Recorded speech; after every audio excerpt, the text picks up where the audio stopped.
Hello friends, मेरा नाम doctor Subhash Mishra है और मैं एक माइक्रोबायोलॉजिस्ट हूँ। और आज जिस टॉपिक पे डिस्कस करने जा रहे हैं, आपसे बात करने जा रहे हैं, वो टॉपिक बहुत ही इंपॉर्टेंट है। हम बात करेंगे गैस्ट्रिक के बारे में, पेप्टिक अल्सर के बारे में बात करेंगे, स्टमक कैंसर के बारे में बात करेंगे, इनडाइजेशन के बारे में बात करेंगे, वोमिटिंग नोजिया के बारे में बात करेंगे। और इस सब के पीछे जो आज का टॉपिक है वो टॉपिक है हेलिकोबैक्टर पाइलोरी का इन्फेक्शन।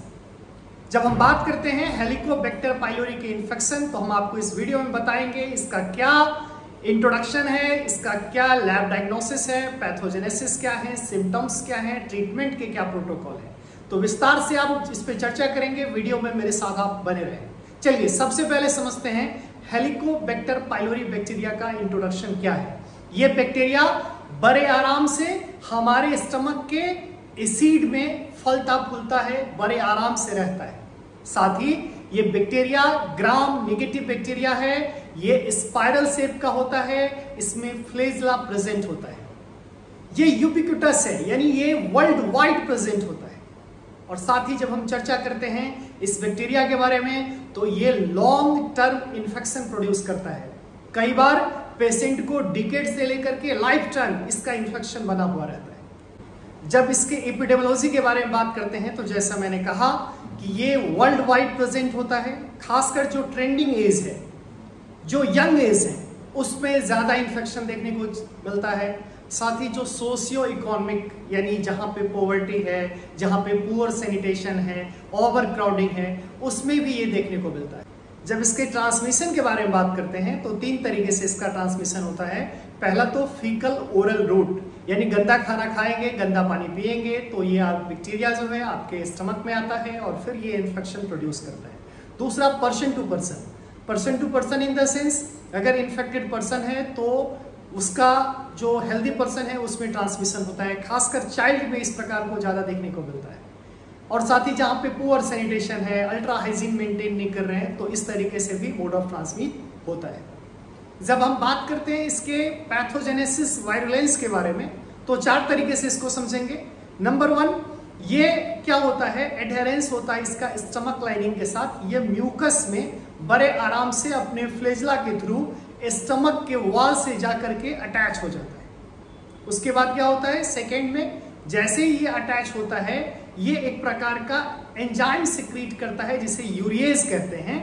तो यूरिएज प्रोडक्शन सेकेंड स्टेप है, उसमें यूरिएज के द्वारा ये यूरिया को अमोनिया में कन्वर्ट करता है, और जिसके वजह से जो एसिड है वो एसिड न्यूट्रलाइज होता है और बड़े आराम से बैक्टीरिया के लिए फेवरेबल कंडीशन हो जाता है और ये सर्वाइव करता है।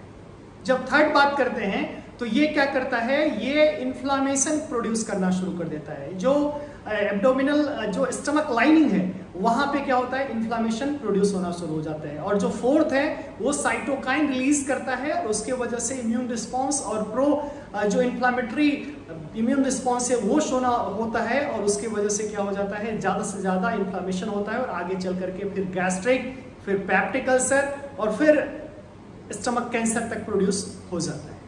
जब इसके क्लिनिकल मैनिफेस्टेशन के बारे में बात करेंगे, सिम्टम्स के बारे में बात करेंगे, तो क्या होगा, पहला डिस्पेप्सिया होगा, यानी कि पेशेंट के अंदर इंडाइजेशन का प्रॉब्लम होगा, हार्ट बर्न होगा, ब्लॉटिंग होगा, ये सारे सिम्टम्स आना शुरू हो जाता है पेशेंट के अंदर देखने को मिलता है।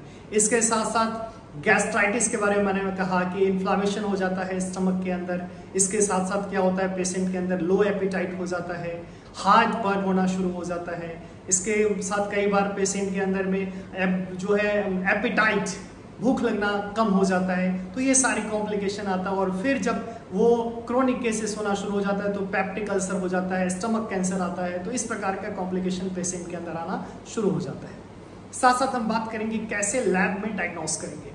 तो इंडोस्कोपी बायोप्सी के द्वारा हम क्या करते हैं, एक स्मॉल कैमरा एसोफेगस के थ्रू हम स्टमक ड्यूडेनम में इंसाइट करते हैं, और फिर वहां से जो स्टमक लाइनिंग है उसका इमेज लेते हैं और फिर उसकी स्टडी करते हैं।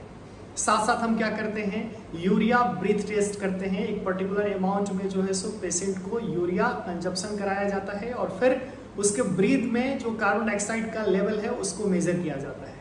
हम स्टूल में एंटीजन टेस्ट करते हैं और साथ साथ सेरोलॉजी में एंटीबॉडी टेस्ट करते हैं। तो ये डायग्नोसिस के प्रोटोकॉल है। जब बात करते हैं किसके बारे में, ट्रीटमेंट के बारे में, तो एंटीबायोटिक, अलग अलग प्रकार का एंटीबायोटिक डॉक्टर्स यूज़ करते हैं, मॉक्सासिलिन है या अलग अलग प्रकार का एंटीबायोटिक यूज़ करते हैं।